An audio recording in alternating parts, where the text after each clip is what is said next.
Hey, this is Cameron, and welcome to the practice log. We got a lot of Bach to get into today, so let's get Bach to it. I'll see you there. Do you ever just question why you do things sometimes? I do a standing intro and a standing outro in every episode. Actually, in almost every episode. There's a few that doesn't have it. But I only do that just because I've always done it. It just felt like it was something that I should do, like, since the beginning. But I probably could just open it up in the chair and be like, hey, this is Cameron, and welcome to the practice log. Because I feel like that's a pretty normal way to start a video. But I don't know, I guess the standing intro is just like a relic of my first experiences making videos. If I ever had a new project, that probably wouldn't be a part of it. I would just start it like a normal video, like you see. So I don't know. Kind of weird. What are we doing today? We're getting into Bach. This isn't going to be a chair section. I don't think we have any crazy comments to get into. Yeah, a lot of my comments right now are filled with ergo play and guitar lift anecdotes. Some notable ones. 2V Guitar. You said, since using the Sage work, the magnetic one, that your life has never been the same. Hopefully for the better. Oh, you say truly the best. Yeah, I'm looking into that. And you said to be careful with the installation because the magnets have a ton of force. That's terrifying. I'm having a guitar built right now, and I asked my luthier about it. He actually said that magnets and suction cups kind of freak him out because of like the risk of failure, like mid-performance. I'd probably just ask him to install it if I do decide to get one. It is an elegant solution, isn't it? Because I've seen people use it and you just pop that thing on and it's just on there and it looks kind of nice. I'd probably spring for the one that's kind of wood colored. It's like a little extra money, but alright. I'm already paying for the guitar. It's definitely something to consider, but I appreciate your input on that. And one more notable one. This one's from Heidi. You said guitar lift is too expensive, but it is bulletproof. And that just makes me think if there was a classical guitar anime, that could be somebody's like shield weapon. I mean, just imagine the possibilities. We need the Bach anime to be made first though. Alright, that's enough chair section. You know what I'm doing. Beetle EV1001. We're getting into that. I'm also working on some etudes on the side. Raise the roof. I'll see you in the piano bench. Oh yeah, and the reason why I brought that up, I just saw that my guitar lift is out of Australian customs and is now coming to me. Or sorry, I meant ergo play, not guitar lift. So I'm gonna have 2 ergo plays now. Isn't that great? I just put it together, but here on Sore Hands, we only wear socks on our arms. And also, something that's really funny that I've been noticing, as you might know, if you make it to the end, you always hear me do my plug. I teach guitar lessons, and I'm accepting new students only from YouTube right now. I teach in several platforms, but this is the only one I'm actually accepting new students on. And I've been noticing as I go through the lessons that more and more of you have like very clearly socks, and that you can tell that they're socks. Like you can tell that this one's a sock. It's not even just like a blank sleeve. I've been noticing that more and more of you have been cutting the toes off of your socks and doing that as per my recommendation. Like I saw one yesterday that was just like a plaid, like it's a sock, like it's a dress sock. It makes me feel very happy to see that. Anyways, I just wanted to mention that. Alright, I'm just gonna jump to it. We're gonna get into a video after this, so I will see you on the other side.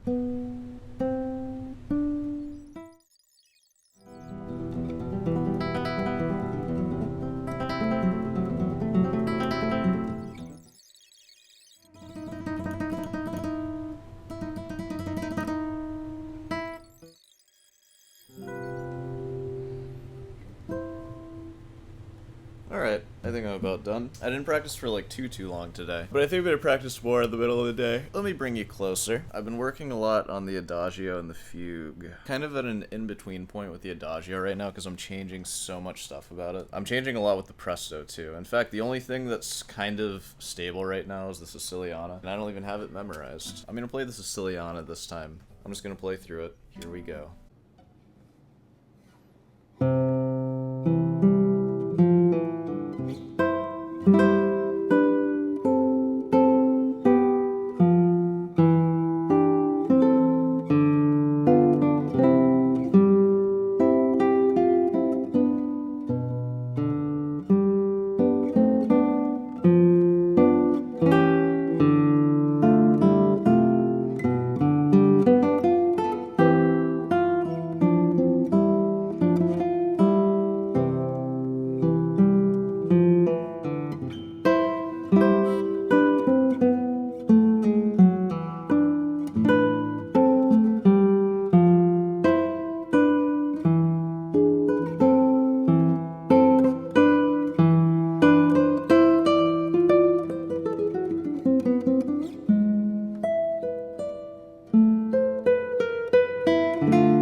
I did like 3 takes of that. All complete takes. Like, I wasn't doing it out of frustration. I just kind of wanted to practice performing it a few times. I think you're probably going to see the last one, which is unfortunate because I flubbed the very ending. But that's just how it goes sometimes. You just mess up the last chord. It's kind of like a video game where, like, if you die, you have to start over.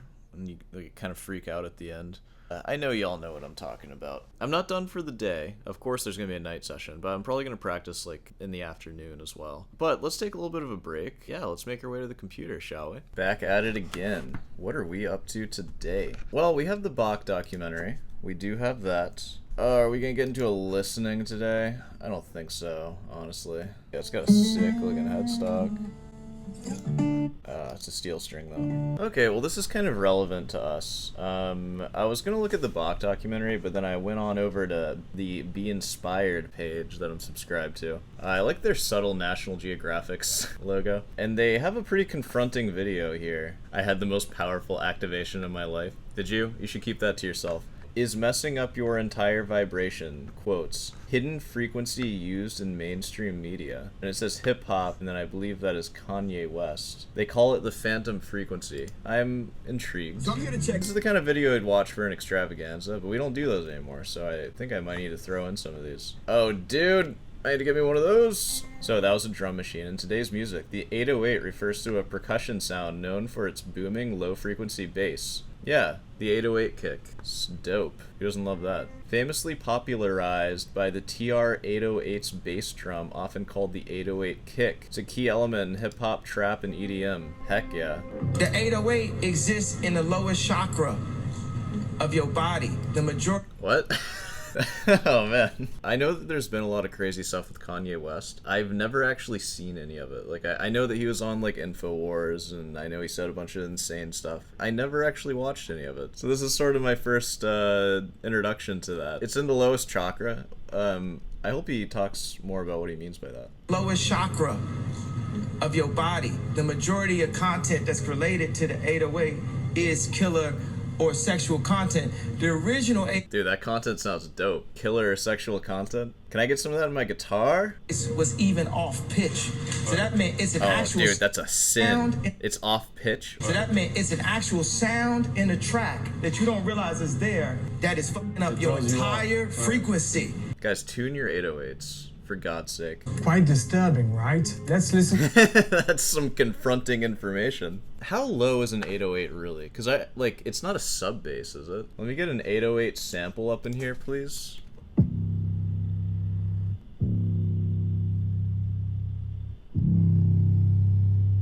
Okay, yeah, I hear the sub bass in there. Dude, those all sound great. I love all this. Yeah, there we go. Ah, that's the one that we want right there. Pretty pitched up. Dude, that's an insane 808. You can only have one at the beginning of like an 8-bar phrase. It's so long. Trap music is 808 and resurrected 808 beats. Dude, now the words are the... What do you want? Trap music with only high frequencies? Do you realize how bad that would sound? That'd be freaking horrible. Oh my god. Is this free? Free type beat. Does that mean it's free? Oh, purchase. I'm sorry, sir. I'm stealing your beat. I'm not going to use it. I'm just using it for an educational demonstration, so this falls under fair use. If I ever plan on using it, I will purchase it from you. This is the trap music you want. Just go all the way. Dude, those are the good frequencies. There we go. Don't get rid of the low stuff. That's the good stuff. These low-frequency sounds, often referred to as sub-bass or bass drops, contribute to the distinct and powerful nature of trap music, driving listeners into an altered state of consciousness through rhythmic... Whoa! Alright, you lost me there.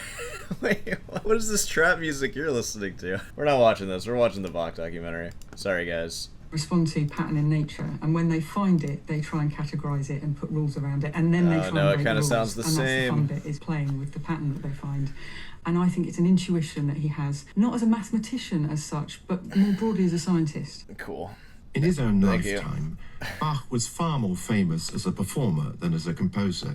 He wrote many pieces for the organ, an instrument on which he was renowned as an improviser of genius. Dude, I wonder, what about those bass notes in the organ? Dude, that organ gets some pretty low frequencies. I'm pretty sure you can have organs that are, like, so low they're, like, at the threshold of hearing, where it's more like a feeling thing. And that's supposed to bring you closer to God? What happened? What happened with the 808? Why is the 808 so bad? He also stretched the boundaries of another instrument he himself performed on, writing a series of solo dance suites for the violin.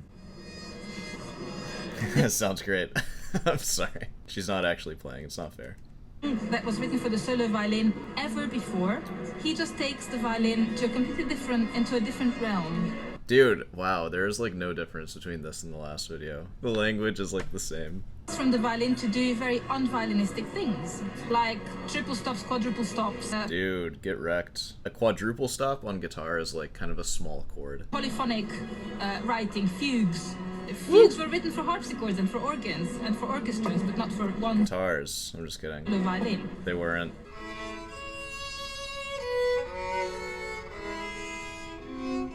Man, there's something about these old instruments that they just lack the punch that I crave. I mean, I don't know. I like the sound of the modern violin. Same thing with modern guitar, too. I like my guitar like as modern as possible. Give me that raised neck. And maybe it's just the bow. The violin looks like pretty normal. Or I can't tell, the strings don't look like they're made of metal. Did violins have gut strings? I mean, they must have. It sounds like they might be. That is story. I don't know, you guys would know better. You guys know about this stuff. It's a story, if you like, about four notes, about D, C, B flat, and A. But it's also a soliloquy. It's a very dramatic argument in a similar way to Hamlet's To Be or Not to Be, where you've got a voice arguing with itself, listening to the counter arguments and arguing with the counter arguments and speaking against the counter and so on. Oh boy. We're in deep in this documentary. They're going to show us what they're all about now. There's the continual wonder that he brings it about in the way that he does, which seems to me an absolute miracle. Piece of such splendor and wonderfulness that it on its own would convince me that there was a God. No, don't say it. Why? I mean, maybe if the notes did something like insane, like if they hopped off of the page and started walking around. But then I just think I was hallucinating. Aged 38, Bach was now at the very peak of his powers. Dude, the Bach anime. He had been training and he had finally gone Super Saiyan. But his lifetime's goal, his Endzweck of writing a well-regulated church music to the glory of God, had been on hold for the past 6 years. There we go. Nice crucifix there. Needs more blood. It's not bloody enough. The opportunities for writing church music to a high standard only came to Bach very, very rarely in his life. It didn't come in Arnstadt, it didn't come in Mühlhausen, it came for a while in Weimar, not at all in Köthen, because in Köthen he was working in a Calvinistic court, and then he had this big break. Suddenly he saw an opportunity to put his life's ambition into effect. In 1723, there was a vacancy in Leipzig, one of the most important cultural centers in Germany. Cantor of the Thomasschule, one of the oldest and most prestigious choir schools in Europe, founded in 1212. This was a full-on boys' choir, the younger ones singing treble and alto, the older ones tenor and bass, and playing instruments. It was a great opportunity, but there were problems in plenty awaiting him. Besides music, Bach's duties would also include teaching the boys other school subjects. But he drew... Screw that, man. You know he skimped on that stuff. Y'all learning counterpoint. It's close enough to math. Get over it. And at teaching them Latin. What's more, only a thin party wall would separate the boys' dormitories and classrooms from Bach's own private living quarters. Bach's determination to see his church music project through eventually overcame his reservations. In April 1723, he showed up at the Leipzig City Hall to be interviewed and offered the job. So despite all his misgivings, Bach decided to throw in his lot and to accept the title of Thomas Cantor and director of the city music here in Leipzig. Hey. So, how about that? He signed his contract. We'll finish this. And he swore fealty on the Holy Bible. Sick. All right. I've been at it for a while, so we'll end it there. I'm sure I included a little bit of the failed video for some context for some of the other stuff I said, and for context of what I'm saying right now, because if I don't, then you'd be like, what are you talking about? Yeah, that video is a little too out there. We ain't touching that one, but I guess we will touch it briefly. Let's wrap it up. I'll see you in the outro. I'll talk to you in the outro. I'll see you there. Hey, well, you know, if you made it this far, be sure to subscribe and leave a like. I feel like I didn't talk to you too much today, so I'm sorry about that, but I'll talk to you tonight, or maybe in a couple days, we'll see. You know, sometimes there's not always that much stuff to talk about. Sometimes you just gotta go and practice, and it's just another day in the office. Hey, want some guitar lessons? You can talk to me there. Do you want to pay to talk to me? Well, you can sign up for guitar lessons. Just email me. We'll talk about it. What else we got? Of course, if you want to talk to me indirectly, you can leave a comment question, and then you'll leave it, and then I'll answer it like several days later. That's a thing that I do sometimes. I go through phases with it. I do it more sometimes, and sometimes I do it less, but it's all just, you know, it's all just where I'm at in my life. Yeah, how you doing today? Hope you're doing alright. You know, maybe it's time to practice. It's like a little past noon now. Maybe you should hop to it, I'd say. That'd be a good idea, especially if you're one of my students.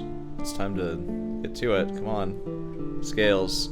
You must work on your scales and arpeggios. Alright, I think it's time for this to end. So, I'll see you tonight.